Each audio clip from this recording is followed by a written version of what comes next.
Ni danda'ama tooftaa kana fayyadamtee jechuu barbaanneeti. Kun ammoo barbaachisummaan qunnamtii ekstenshinii adeemsa babal'isu. Adeemsi babal'atuus tooftaadha. Maloota silaa jennu kana babal'isuudhaani itti fayyadamtoota keessatti kaka'umsa uumuu, qonnaan bulaa abbaa dhimmi sun barbaachisuuf qabiyyee mata duree tokko qabattee leenjiidhaaf hoggaa deemtu. Abbaa silaa abbaa dhimmaati qonnaan bulaani abbaa dhimmichaa san akkaataatti qunnamtee furmaata waaraa inni harkachuu danda'u gochuun kan danda'amu ta'uu isaati.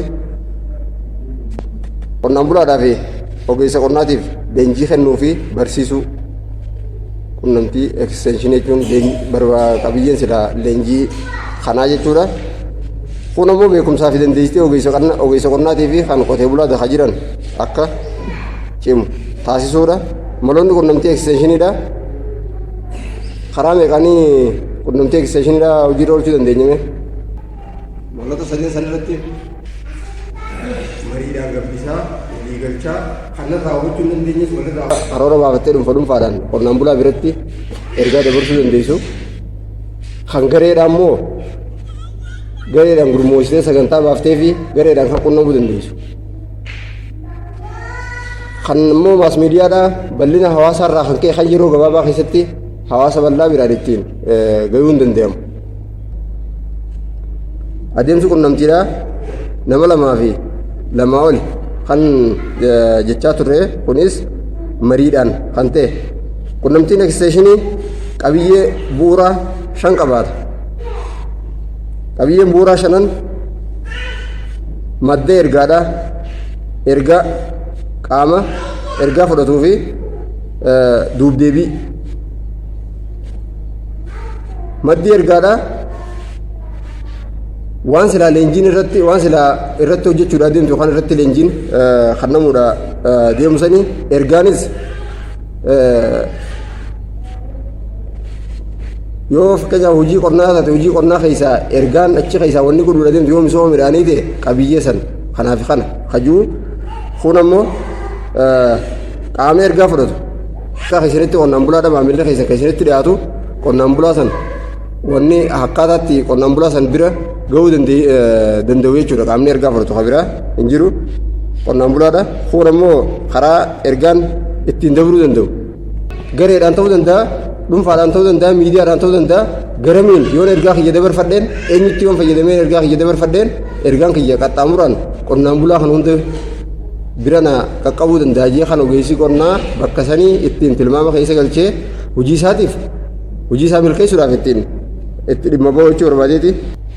Hojiilee sanirratti erga silaa karooraa fi sagantaas baasee fi mari'achiisee qaama silaa itti dhimma ba'uu qabu, qaama silaa ergaa dabarsuu fi qabu sanii fi akkaataatti ergaa dabarsuu qabu sana eega qopheeffatee diizaayin godhatee hojiirra oolchee booda duubdeebiin waan san madaaluudhaaf hangam takka wanni sun fudhatamee jira hajuu mari'achiifamee jira waan ta'eef waan mari'achiisee jiru sunitti hangam takka wanni mari'achiise kun fudhatamee jira, hangam takka lafa qabatee jira hajuu kan ittiin madaalli geggeessu. Sanii ammallee hanqinni kan jiru ta'uu isaatiin nuti amma akka keenyatti bishaan gaashinii naannoodhaa as 10 baay'isuu 10 irratti teembaayiteen irratti yoo goone bishaan gaashinii filatamaa teembaayiteen irratti yoo goone hojimaan waan saniif goone hojimaata wal fakkaataadha. Humni sun itti fayyadamus humna wal fakkaataadha garuu bu'aan argamus akkasumatti garaagara ta'a bu'aan. Asirbaasirii kanarratti pilootii meeqaan hektaara tokko irratti hojjechuu danda'a hajuu tilmaamuu ni danda'ama. Xalayaa irratti adda baafachuun ni danda'ama. Gosa teekinooloojii meeqa waggaa tokko keessatti agarsiisuun qabaa jee ogeessi qonnaa yoo karoorfatee kanarraa ilaalee adda baafachuu ni danda'a. Wanta rakkooleen akka hojii agarsiisaatti jirummaas sanyiin faca'u yeroo faca'aadhaa maqaa sanyii sanii guyyaa facaatii fi bal'ina lafa sanii gosa teekinooloojii maali xaa'oo callaa guddiftuu waan saniif fayyadamte sanyii yoo hin jiraanne hojii agarsiisa jechuun ulfaataadha. Yoo bifa kanaan taappeellaan xiqqaatu kan ergaa guutuu dabarsuu danda'u yoo hin jiraanne kun jiraannaan ammoo wanni as jala iddoo ati jiraachuu baattullee namni qallaalitti haqaxxaamuraadhaan illee bakka san dhufu yookaan kasi barbaada bakka san dhufee si dhabee silaa kara biraa deemullee kanarraa laalee bu'aa kan keessan beekuu ni danda'a. Kanarraa ilaalee ooyiruu isaa irratti illee hojiirra oolchuudhaaf godhuu ni danda'a. Gosa sanyii sanii ni ibsa. Hojimaata ati fayyadamte asirratti hundi tuqamee waan jiruuf namni sun qallaalitti waa hubachuu danda'a nama barreeffama dubbisuu danda'u yoo ta'e kun ammoo qajeeltoon hojii agarsiisa aadaa hawaasaa waliin hojjetamu beekuudha qaba. Kun hojjetaa ekstenshinii biratti hojii agarsiisa hojjechuudhaaf aadaa hawaasaa beekuudha qaba. Hojjetaan misoomaa sadarkaa umrii beekumsa ogummaa saala mala meeshaa hawaasni itti fayyadamu aadaa fi amantaa isaa dursee beekuu fi kabajuun hojii jalqabuutu isarra jiraataa jedha. Namaa fi namatti garaagarummaa qaba. Namaa fi namatti saalaan kajuu fakkeenyaaf haadha manaatii fi abbaa manaa qonnaan bulaan nuti tajaajilu abbaa manaa qofaa miti haadha manaa waliin tajaajilla. Ergaan waan abbaa manaa gorsoo ekstenshinii kan abbaa manaatii kan nu jirtu san haadha manaatis akka isiin amanuu dandeessutti akka isiin waan ati abbaa mana siitti himtu san itti fufinsaan waan san qabuu dandeessutti akka waggaa inni imaltu guyyaa tokkocha inni imaltu kuteen wanni sun miidhaan waan sanirra hin geenye ati qaama lachuutiifuu saalaanis adda baafteeti deeggarsa ekstenshinii san gootaaf. Dalage ijoollee saniin manca'uu danda'a. Wanni ati umriidhaan beekumsa isaaniitiin ogummaan saalaan mala adda addaa fayyadamtee wanni ati adda baaftee beekuun wanni barbaachisu jechuudha. Umriidhaanis akkasumatti beekumsaanis tokko sheeka nama biraatiif illee akka si wanta godhu kan ittiin nama san qunnamuu dandeessu. Kunis fedhii hawaasaa jiddugala kan godhate. Fedhii hawaasaa irratti hundaa'uudhaan iddoo dhiiraaf dubartii koorniyaadhaan kana kan of keessaa qabu isaa akka ta'e. Kun ammoo qajeeltoon inni biraa hirmaachisummaadha. Hirmaachisummaan uummanni akka ofiif hojjetu waan hojjechuudha adeemtu san fakkeenyaaf ifii hojjettee qofa agarsiisuu osoo hin taane nama sanii wajjin hojjettee agarsiiftee akka inni ifii hojjetu ati ni barsiifta inni immoo waan sanii hojjeta waan hojjete kanarraa dhumarratti bu'aa isaa yoggaa arku ifumaafuu irraa barachaa jira. Akka himaan ogeessa ekstenshinii biratti ni cima hoggasan. Hoggaa wanni sun qonnaan bulaan rakkoo ifii ofiin furachuu akka danda'u deeggarsi hoggaa godhamaa deemu ofitti amanamummaan ogeessa ekstenshinii fachi jiruttis ta'e qonnaan bulaa san birattis kan dabalaa deemu ta'a. Uumameef furmaata ariifachiisaa waliin kennu. Fakkeenyaaf teekinooloojii haaree tokko fiddee ooyiruu tokko irratti hoggaa dalaydu teekinooloojiin haareen sun ati abbaan teekinooloojii san fide akka qaroo ijjaatti eegu hanga namni ati teekinooloojii san bira fide irraa milkaa'utu inni akkaataatti miidhaa waan san irra ga'uu danda'u inni namni ati teekinooloojii san bira fide beekuu dhabuu danda'a. Ati immoo hanga milkaa'ina waan sanii san agarsiiftutti hordofii fi deeggarsi kan ka'e kan walirraa hin jenne ta'ee waan san milkeessu yoo sun hin godhamne maal fide jechuudha. Maal fida teekinooloojii haaree qonnaan bulaa tokko bira fiddee hordofii fi deeggarsi yoo hin jiraanne maaltu dhufa? Yaada gama lameen haasofne jennee miti. Tara takka ati hordofii fi kana cimsitee bu'aa san yoggaa argamsiiftee qonnaan bulaa san biratti qonnaan bulaa san walii qonnaan bulaa ollaatiif ifumaaf hojjetaa misoomaa ta'ee kan sirraa barsiisudha bifa saniif. Kun ammoo gareen hojjechuu yaaduun walitti dhiyeenya gurmeessuun muuxannoo gaarii uumuuf humnoomsuuf oomishaaf oomishtummaa guddisuuf hajuu hooggansa hirmaachisuu hunda caalaa ogeessa ekstenshinidhaa hooggansa hojii isaa keessatti hirmaachisuu barbaachisaadha. Hooggansa sadarkaan jiru bulchaa addaa irraa hanga silaa dursaa gareetti hojii isaa keessatti hirmaachisuu yoo hirmaachisee daran bu'a qabeessa ta'uu danda'a. Maaliif itti dhiyeenyaan hawaasa sanii wajjin hawaasni sun sirra bulchaa sana amanee fi filate waan ta'eef. Maatii hunda hirmaachisuudha kan inni reefu tuqe sana. Maatii hunda hirmaachisuun bu'aan argamu yaaddoo tokko malee akka argamu taasisa. Abbaan ilmii haati manaa yoo hubannoo wal qixa qabaatan tajaajilli ekstenshinii nuti inni garsiifna jennu sun bu'aan sun yaaddoo tokko malee dhufuu danda'a. Kun hojii wal deeggaruuti mootummaan siitu. Aanarraa hanga silaa ogeessa qonnaa abbootii amantii akkasumas namoota jiran jidduutti hojii wal deeggaruudhaa jiraachuudha qaba. Hojii hin jiraanne hojii agarsiisni rakkoo keessa galuu danda'a jechuudha.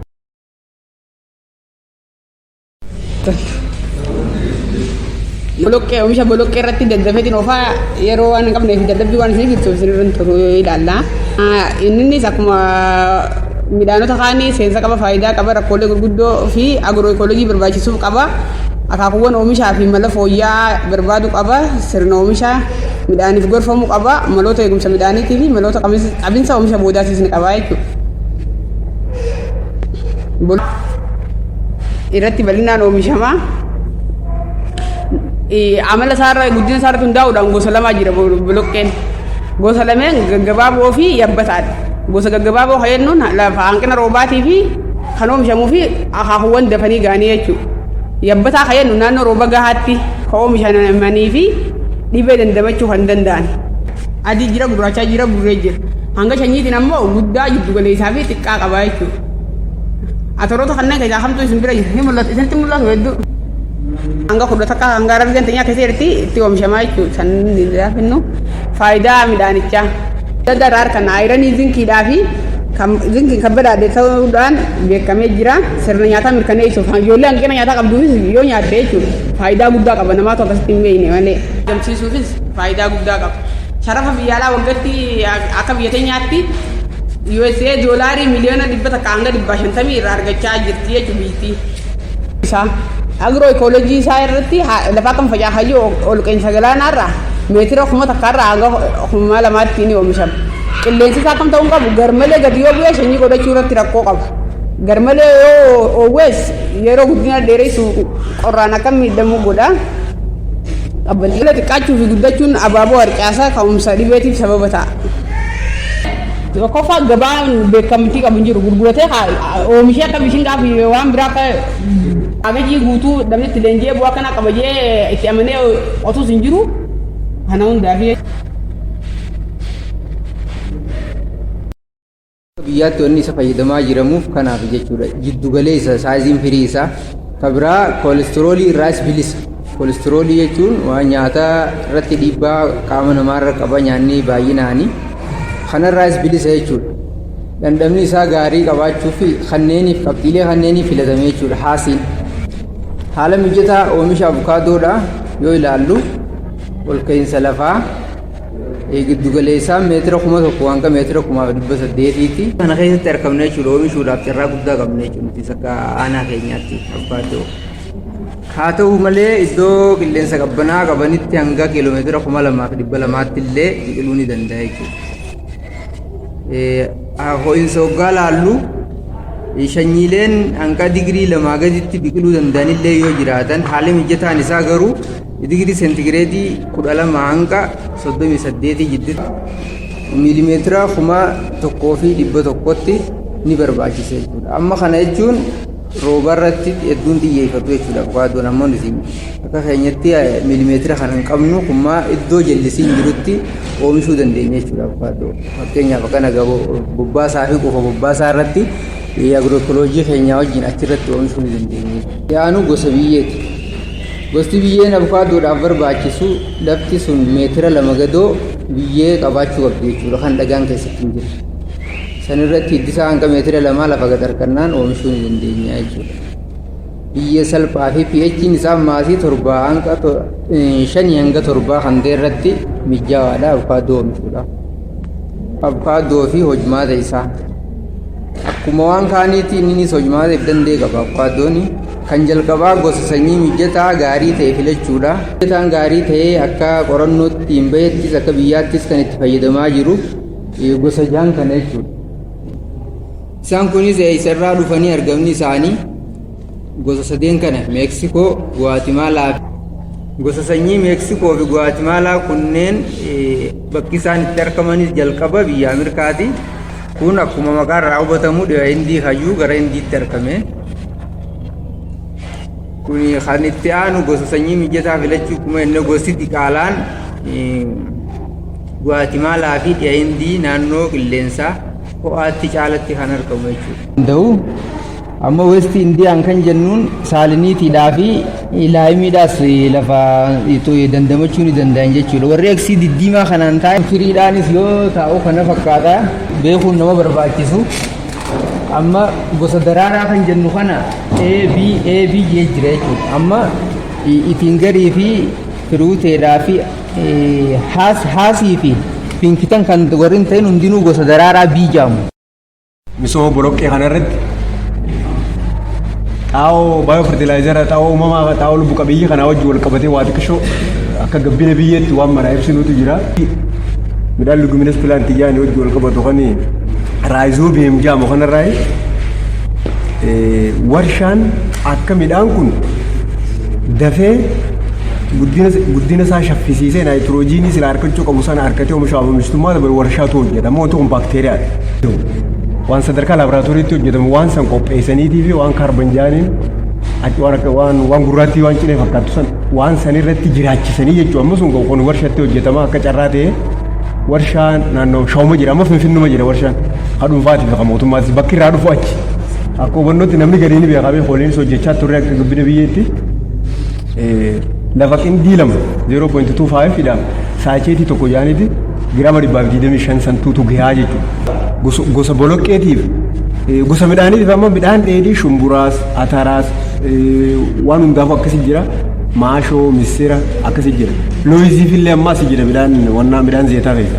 Amata lamaa fi sadeen dabran tokko hanga tokko yaalleeti ichi booda gaa wanna goonee idduutti ni dhaabbate jechuudha. Kana amma asumaan waan isin dhaabnu sadarkaa FTC fi qotee bulaa biratti illee yeroo ammaa qotee bulaa midhaan boloqqee kana waan gosuma ataraa baaqelaallee yoo ta'e shumburaas yoo ta'e waan fedheewu booda midhaan biraa facaasuudhaaf deemu midhaan akka shanyii filatamaa fa'a lafti sun akka lafa hin baane waan kana gorsitanii oomisha oomishtummaa dabaluu walii hojii bakka sanarratti hojjechuu ni dandeenyu. Sadarkaa FTCttis akkasumatti jechuudha.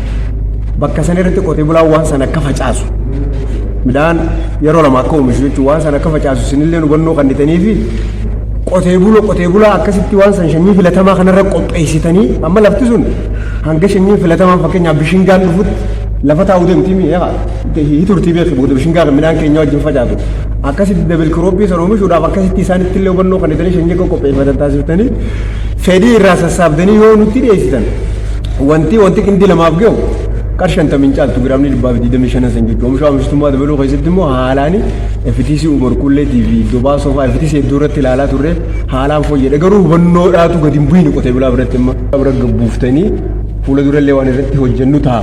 Karaa biraatiin immoo itti fayyadamni warri beeku ni beeka. Reefuu achirraa akkuma ibsame sanitti wanti akka dhukkeetii fisha keessa jira. Waan akka saanaati qopheeffate jechuudha. Shanyii hanga lafateetii barbaachisu. Wanni ammas baakteeriyaa waan ta'eef gaaddisa jalatti ta'uu qaba.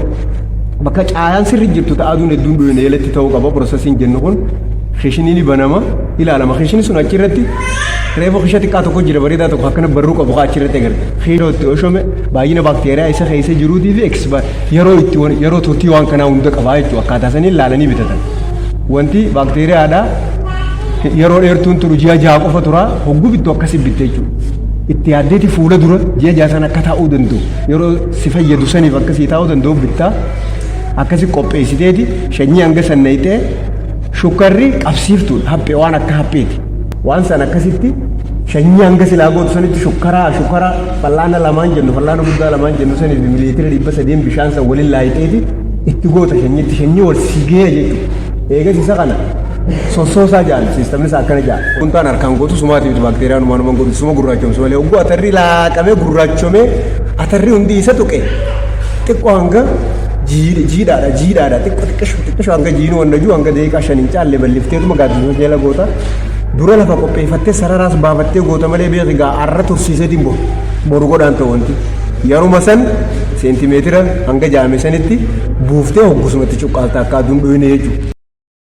Hojjettuu misoomaa Argaa Malkaa Misraa Abdullaahi Yusufuu jedhama.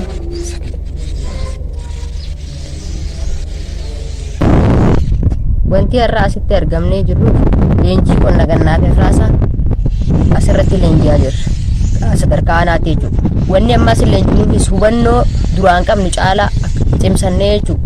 Araddatti gaddeebine akka leenjisnu jechuudha qonnaan bulaadhaaf gaddeebisnee hubannoo duraan qonnaan bulaan qabu caalaa cimsatee akka bara kana oomishaa fi oomishtummaa isaa dachaan dabalu asirratti leenjii kanarra fudhachaa jirra. Waajjirrillee gaba isaatiin waan godhamuu qabu nuuf godhee nutillee ammoo qonnaan bulaadhaaf oomishaa fi oomishtummaa isaa dachaan akka dabalatu godhe. Wanni leenjii kana kaduriin adda godhu akka mataa biyyaatti wanni kan hubanne kilaastara qofaan ta'uu qabaa jee jira waajjirri. Nutis kan ammoo gabuunee waan qabatamaa tokko jechuudha. Hojii keessa seenuu qabaa jeeti akka araddaa biyyaatti fedhiin akkasiin natti uumamee jira. Duraan ammoo garuu namni sababa garagaraatiin harkifannaa qaamuma gubbaa gad dhufu eeguu malee ofii achitti wanniin achi jiruuf qonnaan bulaa kanaan fayyadaa wanni jiru sun nu dhaga'amuu dhabee duraan taa'aa turre garuu immoo an akka mataa kiyyaatti jechuudha duraanis osoo leenjiin tun hin dhufini duraas bara kana hojjedhee waan gaarii tokko dalaguu qaba akka arda jedheetti qabadhee jira. Agam maqaan kiyya duraan dursee hojjetaa misoomaatiin Mahammad Boonee Biroon Jaama. Kanaaf har'a kanas dhufneef leenjii qonnaa gannaa arfaasaa fudhachuu fi sadarkaa addaarraa garaanaatti waamamnee dhufne jechuudha. Kanaaf leenjii kanarraa waan guddaa baranne maal fa'aadha yoo jette mata duree ammaasara irratti misooma midhaanii irratti eegumsa midhaanii irratti midhaan dheedhii irratti midhaan biilaa irratti siiriyaal kiroop yeroo jennu san irrattis gosa hedduu irratti leenjii adda addaa fudhachaa jira jechuudha. Leenjii kanaan hubannoo duraan qabnu caalaa ammas hubannoo guddaa dabalannee jirra. Ammas duraan fakkeenyaaf amma yoo kilaasira irratti teekinooloojii kilaasira irratti qaammaan tanaatii fi teekinooloojiin duraan ture walatti. Kanaaf qaammaan tanaa fakkeenyaaf kilaastarrii tokko kan gurmaa'u qabu hektaara 10 yoo xiqqaate 10 ol duraan ammoo duwwaa tuqaa 5 ol fa'aa jechaa ture jechuudha hektaara takka fa'aa. Kanaaf garaagarummaa kanaallee leenjii kanaan adda baafnee jirra.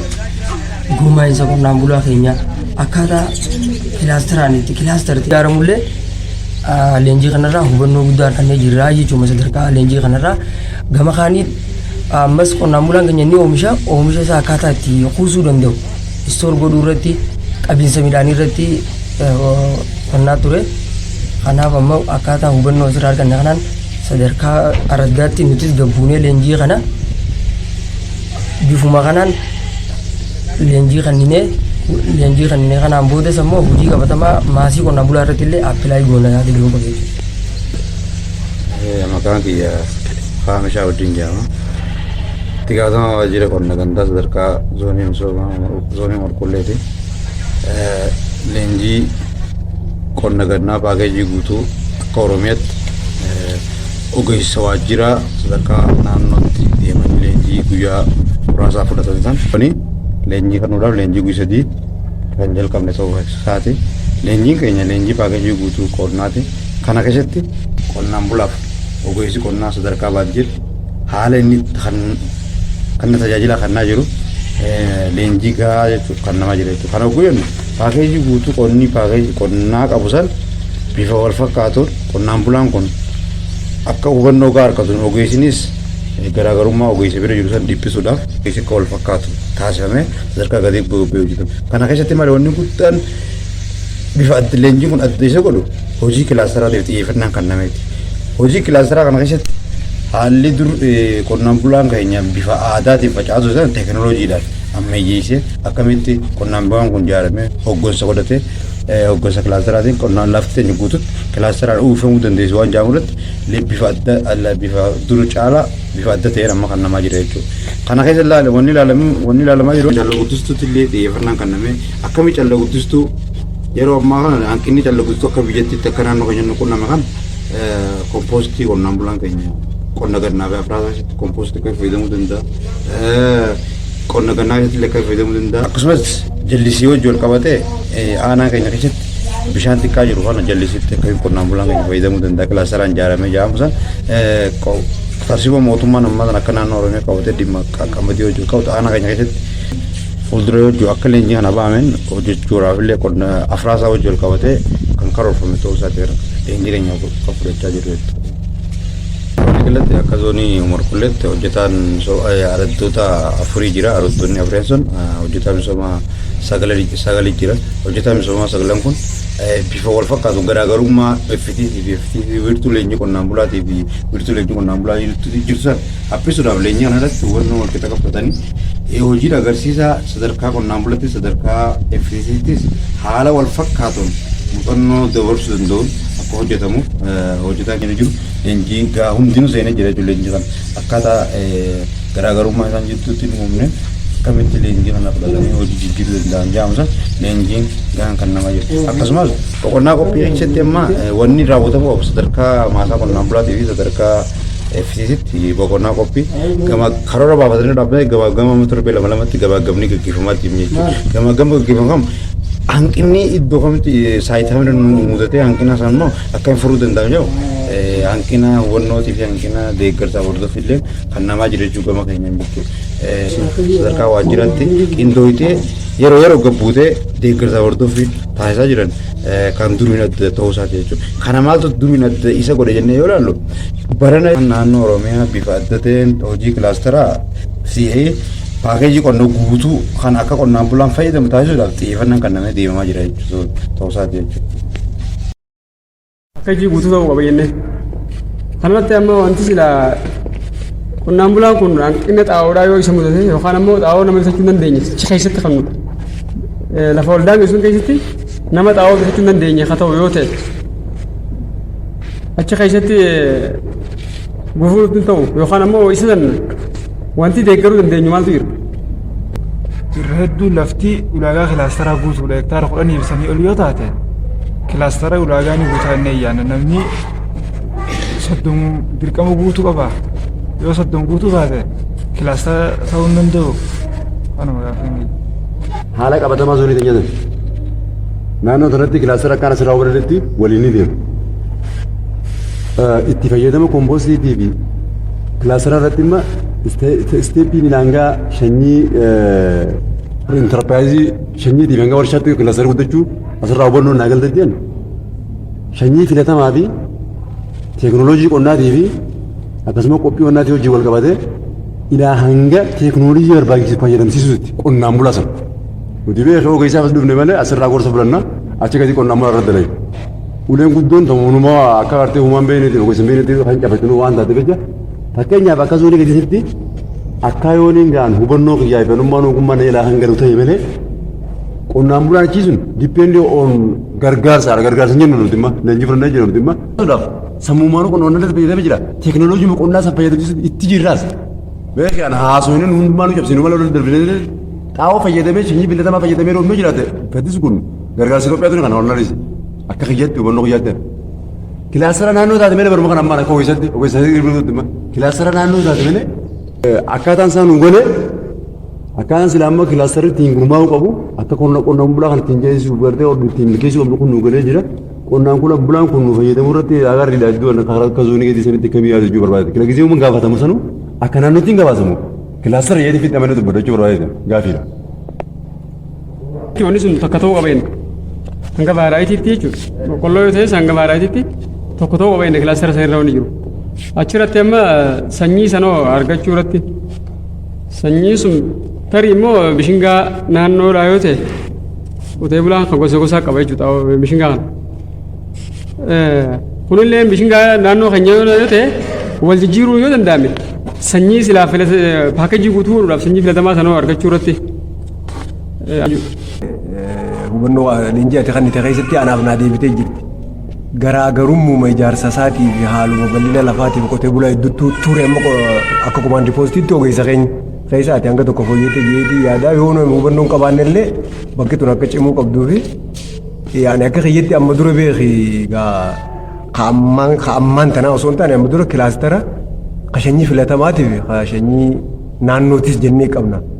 Inni sunoo yeroo ammaan tana akkamii akkaataan itti ilaalamu ni jiramu hin jiru waan jiru inni sunillee osoo asumaan bal'inaan hubannaan kan namu ta'e jechuu fedheeti. Waa'ee xaa'oo irratti xaa'oon beekamaadha. Xaa'oon gosa lama jira xaa'oo uumamaatii fi xaa'oo warshaati. Xaa'oo uumamaa kana wal qabsiisee kan nuti amma irratti xiyyeeffannee hojjennaa gaa qotee bulaadha gargaara gabbina biyyeettiis dabala jennu dhiyeenyatti kan dandeenyu kompoostii keenya awwaallachiisuu hanga dandeenyutti kaan ammas raammoo takkaatu jira raammoo warmi kompoostii jaanii raammoon sunis kompoostii nuti awwaallu kana sababa hin nyaattisin akka qoonqoon nyaatti garaa isii keessa bahuutiin niwutirantii hanqina qaba jaanii akka biyyaa qoratamee jira. Ziink, booroon, aayiran, salfar yaani harreef achitti ogeessonni keenya tuttuufitan san jechuudha. Hanqinni isaan kana oomisha oomishtummaa irra dhiibbaa fidaa caalmee hanga nuuni ajaa'ibdanii wabii midhaan nyaata mirkaneessuu keessatti nyaata namaa irratti illee jechuudha. Kanaaf waan kana akkitti ilaaluu qabnu xaa'oon kun lachuu waliin deema. Hanga dandeenyutti qotee bulaa keenya waan kana lachuu qindeessiifnee oomisha oomishtummaa daballusan keessa ciminaan itti seenuudha qabna jechuudha. Waan adda baasanii ilaalanii miti imma. Yerootti hojjeta deemuuf qaalomminni xaa'oo keemikaalaa haammaan tana dhufe daranniu gamas nuufuun oolu xiyyeeffannaan itti kennamu qabaa jechuudha. Xaa'oo uumamaa karaa agarreen karaa raammotiinis karaa kompostiitiinis qotee bulaa keenya akka itti fayyadamu taasisuu keessatti ciminaan irratti hojjechuutu nu barbaachisa. Adda baasuun qabnu maaliif jedhan xaa'oon keemikaalaa kunis xaa'oo uumamaa kanaa wajjin oomishaa fi oomishtummaa dabaluu keessatti gahee guddaa qaba. Lafa waa takka hin jirre irratti immoo xaa'oo keemikaalaatti goonus baasii nuti baafnu nuun gahu jechuu oomishni nuti arginu. Daran ammoo akkuma beekamu gaa dikeenis numa jirti amma konteentiidhaan garagara malee dikeen qotee bulaan keenya dikee ooyiruu fayyadamuun beeku duris numa jirti. Daran dabaluudha qabna jechuudha ammaan tana. Kanaaf akkaataa sanitti osoo ilaalame jechuudha. Kanuun irraa ka'u kanuma lafti keenya xixiqqoodha akkamitti wanta godhuu dandeenya hajuu san abbaan lafa xiqqoo qabus abbaan lafa guddoo qabus lafuma hanga qabu saniin walitti hidhamee kilaastara ta'an leenjiirratti. Wanni immoo wanni nuti beekuu qabnu qonnaan bulaa irratti qonnaan bulaa 30 fi 30 ol jee qonnaan bulaa 30 fi 30 ol jeeti bal'ina yoo xiqqaate hektaara 10 kajuu ka dhiyaate sun qonnaan bulaan daangaan qabu hektaara 10 gadi hin taane malee qonnaan bulaan lafa xixiqqoo qabuutu yoo 30 hektaara 10 ta'uu danda'a. Hektaara 10 gurmeessuudhaaf qonnaan bulaan nama 15 hin caalu haala aanaa keenyaatiin. 0.25 kan namni qabu hin jiru 0.5 0.75 hektaara tokko sanii olillee jiraachuu danda'a. Qonnaan bulaan nu daangessu bal'ina lafaa qofaatu nu daangessu wanni barbaadamus oomisha waan ta'eef bakkatti lafti xixiqqaatee namni 40 yoo dhaqellee namaa miti kan barbaadamu. Aanaa keenyaatti sanii gadi hektaara 7 akkanatti illee yoo gabbu'e kilaastara jechuun ni dandeenya. Amma jalqabbii irra jirra waan ta'eef kilaastara jennee baranaaf irratti hojjechuu ni dandeenya. Waan kilaastara 7 eegalle kana gara kilaastara 10-15tti guddisaa raadiyeesisaa bal'isaa deemna. Amma immoo jalqabaaf namni ogeessas keessa jiru kun hanga danda'ame tarkaanfii takka 2 jee eegallaan sodaan ammaan tana asii ka'u kun ifiifuu furachaa qonnaan bulaan guyyaa tokko mi'aa waan kanaa harka ifiifuu miseensa sii dabalaa. Waan jalqaba waan amma ifii walitti harkifatan namni goote ifiif wal harkisee isin dhufuudha ta'a. Hojii kanaaf caasaan nun deeggartuu akkuma hojii misooma sululaatti osoo ilaalamee gaariidha kana nutis yaada keenya. Hojiin ekstenshiiniidha deeggarsa qaama hundaa barbaada. Waajirri asii waan godhuu qabu hojjeta ogeessichi jiru sun itti dhiyeenyaan ammoo qaama hawaasa hogganu isaa bira jira waan ta'eef hanga danda'ametti hojii isaa qabatee hojii isaatii wajjin caasaadhaa wajjin yoo walitti dhiibachaa deeman. Ogeessi keenya waan biraatiif caasan ni maxxanaa hojii qonnaatiif ka caasan maxxanu qubaan lakkaa'amu jira. Waan wal biroo kutuu hin qabne waan buru walitti dhufuudha teenyuun. Ogeessi keenya san keessaa bahee hojii isaa qabatee hojii isaatiin caasatti yoo maxxane hojii isaa irratti dhiibbaa godhuu barbaadu eegeenni ogeessi keenya hojii isaa qabatee hojii isaatiin caasatti ka maxxanuudhaaf karooraa fi wanta isaa kabaafate yoo ta'e namni hojii qonnaa hin deeggarre hin jiraatu yoo jiraatillee maas umriin dheeratu bakka sanitti wanni hubachuu qabdan. Tattaaffiin hojjetaan misoomaa hojii isaa milkeessuudhaaf godhu murteessaadha. Ammoo hoggansa aanaatiif araddaatti wajjin illee hoggansa aanaatti wajjin wanni dubbatamu ni jira sagantaan qabamuun oolu caasaa araddaatti wajjinis.